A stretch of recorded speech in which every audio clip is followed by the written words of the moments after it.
नमस्कार, आई मीडिया में आपका स्वागत है। झारखंड में चुनाव को लेकर सियासी हलचल तेज है। इन सब के बीच पूर्व विदेश मंत्री यशवंत सिन्हा ने भी बड़ी चुनावी दांव खेलने की तैयारी कर दी है। यशवंत सिन्हा ने नई राजनीतिक पार्टी बनाने का ऐलान किया है। यशवंत सिन्हा की अगुवाई में गठित होने वाली पार्टी का नाम भी पूर्व पीएम अटल बिहारी वाजपेयी के नाम पर ही होगा।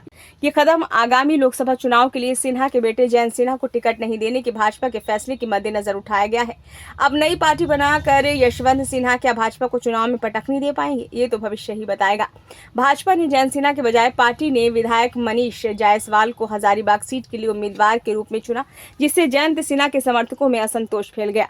जयंत सिन्हा को नामांकित नहीं करने के फैसले से यशवंत सिन्हा की भविष्य की राजनीतिक योजनाओं के बारे में अटकलें तेज हो गई। अटल विचार मंच के गठन को इन घटनाक्रमों की रणनीतिक प्रतिक्रिया के रूप में देखा जा रहा है। उम्मीद है कि नई पार्टी आगामी विधानसभा चुनाव में महत्वपूर्ण प्रभाव डालने के लक्ष्य के साथ चुनाव लड़ेगी।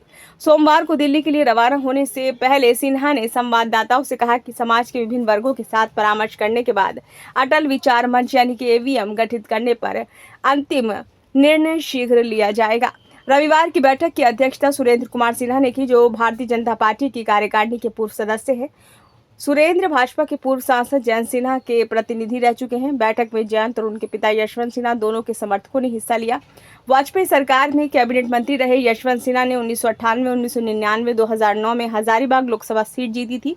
साल 2004 के चुनाव में वो भारतीय कम्युनिस्ट पार्टी यानी कि भाकपा के उम्मीदवार भुवनेश्वर मेहता से हार गए थे। गौरतलब है कि यशवंत सिन्हा ने लोकसभा चुनाव के दौरान भी पर्दे के पीछे से भारतीय जनता पार्टी के खिलाफ मुहिम चलाई थी।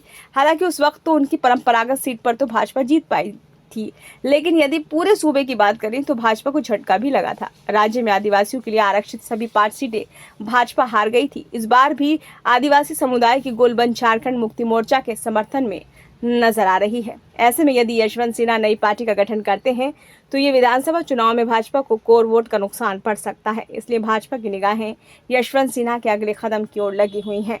ये वीडियो आपको कैसा लगा? यदि अच्छा लगा हो तो लाइक कीजिए, कमेंट बॉक्स में अपने सुझाव दीजिए। चैनल को सब्सक्राइब नहीं किया है तो कृपया इसे सब्सक्राइब करें।